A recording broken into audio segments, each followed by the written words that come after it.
Estás escuchando Vinimos, el podcast sobre vinos, espumantes y bebidas de Marisol de la Fuente.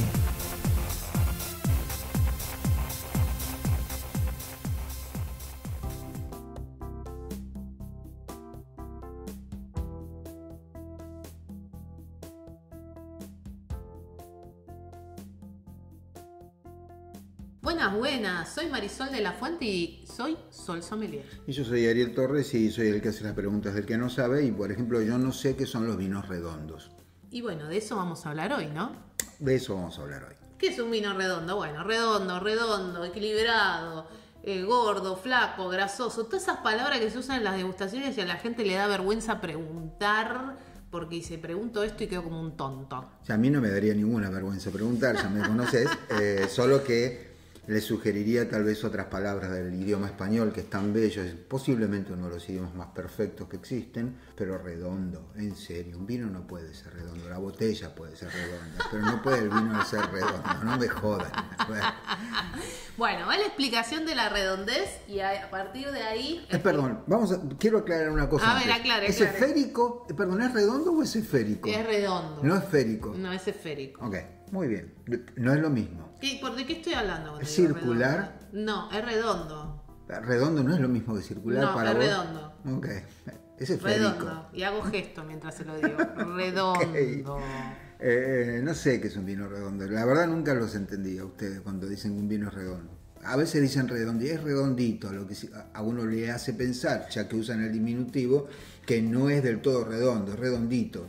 Pero ¿cuál es la cuestión? Bueno, hay muchas de estas palabras. Acá vamos a tirar algunas más, pero el puntapié inicial fue la del vino. Este vino es redondo. ¿Qué significa esto? No significa... No tiene idea, repite, no tengo idea. Y creo que voy a seguir sin tener idea después de oír No. Dejen de oír Mirá. este podcast en este momento. No, ¿cómo le vamos a decir eso a la gente que nos escucha? Por favor, no síganos escuchando, déjennos comentarios. Redondo, en serio. Bueno, para que sigamos teniendo ganas de grabarlo, por favor, les pedimos. Bueno, redondo.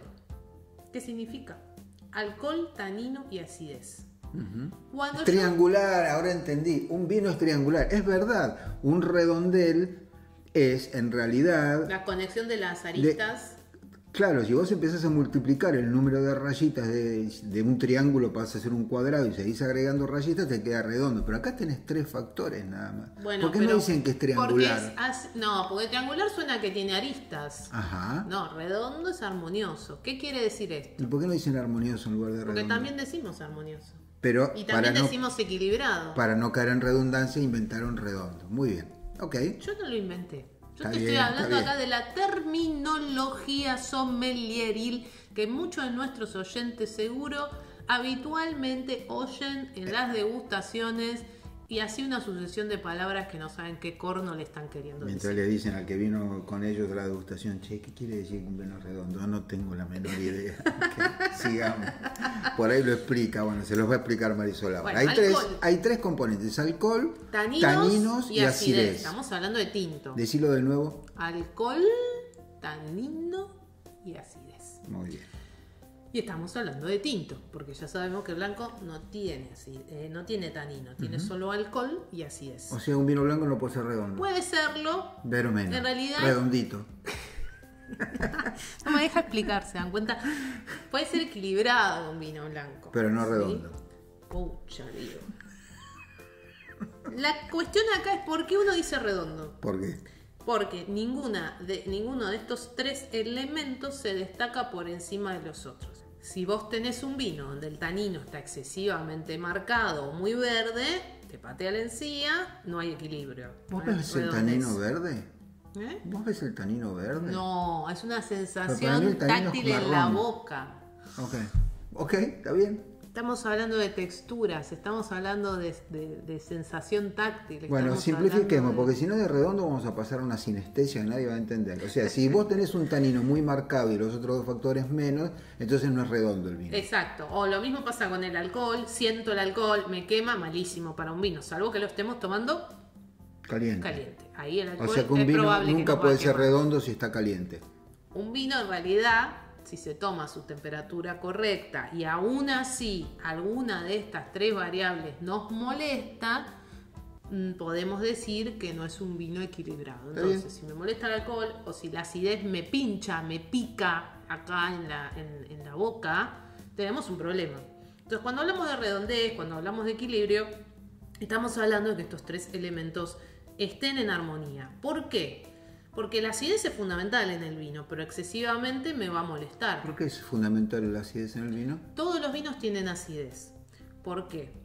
Cuando nosotros tomamos una bebida alcohólica, un destilado, por ejemplo, un shot de tequila, de vodka, de ron, de callaza, entendimos, whisky, de antioqueño, de whisky o de lo que sea, viste que uno toma y siente que te quema, es un ardor que te baja hasta el estómago. Uh-huh. Eso es porque el alcohol genera una sensación que se llama sensación pseudotérmica de calor. La acidez, como cuando agarramos un limón, una naranja, un pomelo, algo que tiene marcada acidez, que nos hace salivar, esa sensación que sentimos en la boca, genera algo que se llama sensación pseudotérmica de frescura. Se compensan mutuamente. Exactamente. Entonces, lo que hace la acidez es compensar el alcohol. Por eso el vino no debería quemar. O sea que el tequila, el vodka y demás no son tan ácidos. No, tienen un poco de acidez, algunos, no todos, pero no. También estamos hablando de otra graduación alcohólica, ¿no? El alcohol predomina y nos hace sentir esa sensación de calor. 40% de 40 alcohol más versus... en algunos casos. Sí, claro. sí, pero digamos 40 versus 15. 15, 14, 13, 14 y medio, ¿no? Uh-huh. Entonces, ahí la acidez que se deja en el vino, que es acidez natural, ¿no? El vino se mide, la acidez del vino se mide en ácido tartárico. Hay otros ácidos que provienen de la fruta, ¿sí? El ácido málico, el ácido cítrico, bueno, y el tartárico, que es el que se utiliza para medir el nivel de acidez que tiene un vino, ¿no? Entonces, la acidez nos va a permitir sensación de frescura. ¿Qué pasa? En los vinos blancos sí nos va a pasar que la acidez es un poco más marcada porque no tenemos el tanino. ¿Por qué? Porque tanto el tanino como la acidez también a su vez son conservantes del vino. El tanino sobre todo es un antioxidante. Como el blanco no tiene tanino y solo tiene acidez y alcohol, en general se deja un poco más de acidez, que por eso el blanco se suele sentir más fresco, como que te hace salivar un poco más, para ayudar a la conservación de ese vino, ¿sí? O sea que no tiene nada que ver con el color, digamos. No tiene más nada allá que de ver que el tanino le da color al vino o no tampoco. No, el tanino da sensación táctil. Los colores vienen de elementos que están en la piel de la uva, los antocianos, que son los que terminan dando los colores. Pero no, la acidez tiene que ver con el ácido propio de la uva. El alcohol tiene que ver con la transformación del azúcar de la uva en alcohol. Y el tanino en los tintos viene de la piel de la uva y es eso que nos va a dar esa sensación táctil en la boca, que a veces es más de aspereza, a veces es más de sedosidad. Entonces yo pienso en un vino equilibrado, en un vino redondo, en un vino elegante, estoy pensando que ninguno de estos elementos pase por encima del otro y me moleste. Obviamente alguien me va a decir, bueno, pero un vino de guarda o un gran reserva que todavía no llegó a su punto máximo de evolución, o un vino del norte del país va a tener más carga tánica. Y sí, ¿esto hace que no sea redondo? No necesariamente. Puede ser un hexaedro, señora, no se preocupe. Tiene que ver con el equilibrio en la sensación en boca. Correcto. Igual yo creo, y ahora dejo de hacer bromas, creo que el utilizar la figura de redondo tiene que ver con algo que posiblemente todos los que nos están oyendo saben, dudo, salvo Valeria, que le mando acá un beso, que no bebe, pero nos oye siempre, Valeria Forlizzi.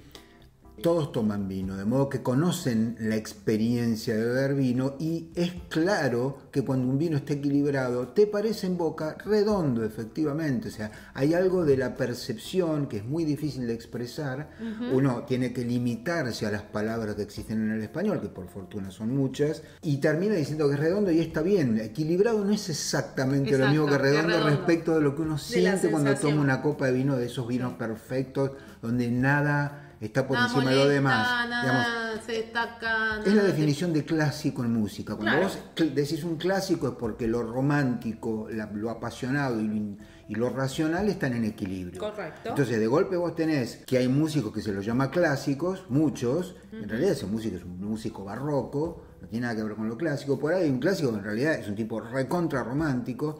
Pero vos no puedes decir que un vino es clásico, porque decís que un vino es clásico, entonces estás pensando que es una bodega que hace mucho tiempo que está. esta palabrita de redondo, que yo me la tomé en joda al principio, pero me parece que está muy bien elegida en realidad por el oficio de ustedes, porque es la sensación que uno tiene en boca, en efecto, no se me ocurre una palabra mejor. Por eso yo decía lo de esférico, porque tiene que ver con lo esférico. Claro, porque hay volumen en realidad. Hay algo del orden del volumen, pero definitivamente no es esférico. Bueno, pero acá parece algo interesante que es un poco a donde deriva también este podcast, que es el vocabulario del vino. Muchas veces se repiten palabras porque las escuchamos de que alguien las dijo sin entender verdaderamente qué estamos queriendo decir con esas palabras. Y ahí me parece. ¿Qué quiso decir con redondo? Claro, ¿Qué que quiso? quiso exactamente. ¿Redondo dijo? Y la gente repite, las personas repiten y no está mal. Lo que sí me preocupa muchas veces es cuando escucho a algún profesional o supuesto profesional repitiendo cosas que leyó en una ficha técnica o le escuchó decir a otro sin realmente vivir esa experiencia, ¿no? Y la realidad además es que por algo cuando nos capacitamos hay un fuerte entrenamiento en poder tener las palabras, los conceptos, la capacidad de poder trabajar con sinónimos o encontrar la palabra justa para poder describir un vino, porque si yo te describo un vino de una manera genérica, no te transmito nada acerca de ese vino. Por ejemplo, típica redacción que alguna vez me ha tocado corregir. Es un vino frutado, fresco, con ciruela y frutas rojas, que es ideal amable. Para maridar con... Para que no termina. Okay. Que es amable, fresco, okay. Con peso, con un retrogusto especiado. ¿Qué puede ser eso? Un montón de vinos. Un montón de vinos. Entonces, por eso hay un vocabulario, y acá me gusta estarlo charlando con vos, que sos lingüista, que cada palabra debe ser utilizada en un lugar, en un momento, porque los vinos no son todos iguales.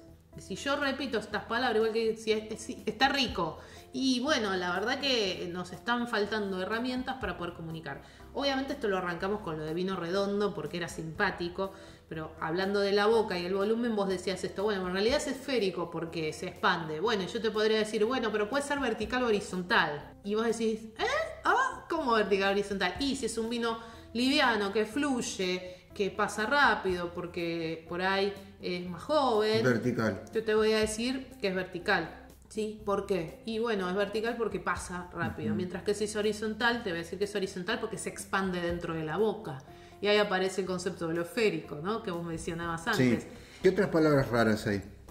Y cuando hablamos de vinos, la verdad que, a ver, vamos paso por paso de la degustación. En vista no vas a encontrar nada raro porque son colores y matices que en general todos conocemos, ¿no? Más rojo, más bordó, más azul. Somos o más, muy visuales los claro, humanos, sí. O más amarillo pajizo, o más amarillo plateado, o más amarillo dorado, o ahí no te vas a encontrar con La muchas... media luna se llama, no, ¿cómo se llama la U? La herradura. Herradura, eso. Ahí es donde vas a encontrar los reflejos, o la lengua, si es tinto, donde vas a encontrar los reflejos, y hay un montón de información que podemos sacar de ahí. De la edad, de la evolución, del volumen, de la textura, pero de las lágrimas. ahí no hay palabras raras porque es visual. Porque es mucho más simple, entre comillas. Y me voy a la nariz, en los 3 pasos de la nariz, en la intensidad, en la complejidad, en la primera, segunda, tercera y nariz, hablamos de cosas que conocemos. De hecho, siempre decimos, ¿no? El detectar aromas tiene que ver con qué conozco y qué no conozco. Qué frutas conozco, qué verduras conozco, qué plantas conozco, qué aromas conozco, por lo cual ahí, salvo alguna fruta extraña que alguien no conozca, que alguna vez en alguna cata alguien te diga, ¡ay, huelo papaya! Y bueno, sí, qué sé yo, si no conoces papaya... Sí, o como lichi, como decíamos el otro día. Etc. Ahora, en boca es más difícil, porque tenés que asociarlo a algunas otras cuestiones, y entonces hablas de amabilidad o de seco, hablas de jugoso, hablas de fresco, hablas de texturas de un tanino que puede estar verde, rugoso, aterciopelado, sedoso, intenso, agradable. Podés hablar de un vino y decir que es cálido, para no decir que te quema, ¿sí? Esto que decíamos antes, es equilibrado, es redondo, es grasoso, tiene peso en boca, se expande. Mineral. Bueno, obviamente, y eso también aparece en la nariz, ¿no? Si un tenemos un centro también. de boca, claro, Okay. mineral sí. El centro de boca, que es ¿dónde está el centro de la boca? Y bueno, en el medio de la esfera debe estar, pero digo. En el medio de la boca, sí, está bien. Centro de boca. No, bueno, pero hay una cuestión con el gusto, me estaba pensando, y pasa con todos los sentidos. Yo no puedo estar seguro de que vos ves lo mismo que yo veo. Eso Hay por un supuesto, cierto porque es acuerdo percepción. común Sí, entre es los percepción. humanos que si yo te digo, bueno, eso es color blanco, más o menos todos estamos de acuerdo, eso es una puerta, estamos todos de acuerdo. Lo mismo pasa con los olores y lo mismo pasa con los gustos. Ahora, es curioso que después de 350.000 años de esta especie, 10.000 años de agricultura, 5.000 años de escritura, recién en los últimos años se descubrió un nuevo gusto que es el umami. Sí, el quinto gusto. Bueno, dulce, salado, amargo, ácido y umami. Y umami. Y es muy raro que recién, llegamos a la luna, creamos internet, los rayos X, la televisión, y ahora nos enteramos que hay un gusto nuevo. ¿No habrá otro más u otro más? Entonces, esto que vos estás diciendo te hace pensar en el sentido del gusto como tal sentido y cuán en foco lo podés poner. Y vos lo podés poner mucho menos en foco que los ojos. Sí, totalmente. Y los ojos a su vez más en foco que el oído, y el oído más en foco que la nariz. Y el último, como el último de todos, es el tacto. Uh-huh. Ahora, también eso va en relación con la génesis de cada uno de estos sentidos, porque casi te diría que el último sentido que podemos ejercer es el de la vista. Uh-huh. Es más, el pibito cuando empieza a tirar cosas al piso y la madre ya se pone loca, en realidad está practicando el 3D, porque él ha venido formándose durante los 9 meses de su formación sin tener vista en 3D. Claro. Y el tacto, viste que el tacto puede ser muy engañoso. Uh-huh. Dicen, por ejemplo, que cuando, o sea, uno lo experimenta, yo que me quemo 2x3, la primera sensación cuando te quemas es de frío. No es que vos podés decir claramente estoy sintiendo tal cosa. Claro. ¿Es una toalla o qué lo que estás sintiendo? Si es a ciegas, digamos. Sí, sí, sí. Así que el gusto es un verdadero misterio y por eso aparecen estas palabras, porque en un punto el idioma también ahí fracasa. No es que fracase, la verdad, no es culpa del idioma. No hay palabras específicas porque no hay forma de visualizarlo, entonces es simplemente una cuestión de sensaciones. Usaste una palabra que tiene que ver con los sentidos, visualizarlo. Claro. Entonces, no, si vamos a hablar del sentido del gusto, como es tan abstracto lo que uno siente como gusto, uh-huh. El gusto a la mandarina. Bueno, todo el mundo sabe, a menos que no lo haya probado, cuál es el gusto de la mandarina o de la palta o de las carnes rojas. Pero es muy difícil de describir, que es lo otro que pasa en la degustación. ¿Por qué? Porque el lenguaje se está muy enfocado. Hay muchas, por ejemplo, si vos buscas la palabra mirar o ver en español, tiene 800.000 sinónimos. La palabra decir también, pero cuando vos empezás a pasar a los otros sentidos, te vas quedando cortito. Sí, se va costando. Hay menos palabras. Por ejemplo, la palabra para decir suave casi no tiene sinónimos. Claro. ¿Y cuántas formas de lo suave existen? Existen muchísimas formas de lo suave. Bueno, esto es como cuando yo decía el tanino sedoso, aterciopelado. Exacto. ¿No? Y vos dijiste algo que me parece interesante también, porque uno describe en boca sensaciones, pero también nosotros decimos como, aparte de sensaciones, está la cuestión táctil en boca. La rugosidad. Correcto, sí. Es una sensación que casi parece algo que tocas. Por eso usás la analogía de la seda o del terciopelo o de la rugosidad. Porque es algo que tocarías y entonces en tu cabeza puedes conectarlo. Ah, claro, es como una sensación sedosa. Pero no andamos comiendo seda por la vida. Nunca nadie se puso, digamos, salvo casos muy excepcionales, es muy raro que uno sepa cuál es la sensación de la seda, pero sí la conoce por el tacto. Y entonces lo traslada a la boca. Parece que te pones un pedazo de seda en la boca, no se siente así. Se siente como un trapo mojado. Exactamente. Entonces, y además, en particular, el olfato y el gusto tienen que ver con la supervivencia. Por ejemplo, no existen cosas, o casi no existen, no quiero decir seguro porque no conozco todas las plantas, pero casi no existen cosas dulces venenosas. Claro. Por eso nos gusta tanto el dulce, mientras que lo amargo tiende a ser venenoso. Con lo que, digamos, los amargos es todo un proceso que a uno le gusta el amargo. Le das un mate amargo a una persona que nunca tomó, un extranjero, y en general dice, con razón les va tan mal a la Argentina y toman esto. Y sin embargo, amamos el mate, sí, y en particular nos gusta el mate amargo. Además, salvo en algunas provincias o en algunas regiones donde se toma el mate dulce, pero digamos, lo amargo hay que aprenderlo, mientras que lo dulce al chico le gusta de entrada. Claro, totalmente. Es una adaptación evolutiva. Bueno, y como para cerrar un poco el capítulo de hoy, en boca yo decía, tenemos esa entrada, tenemos la acidez, tenemos la textura, tenemos el centro de boca, tenemos las sensaciones que nos pasan en ese centro de boca, donde aparece nuestro concepto inicial de lo redondo, lo equilibrado, y además tenemos retrogusto y además tenemos cuánto tiempo nos dura el sabor en la boca. Uh-huh.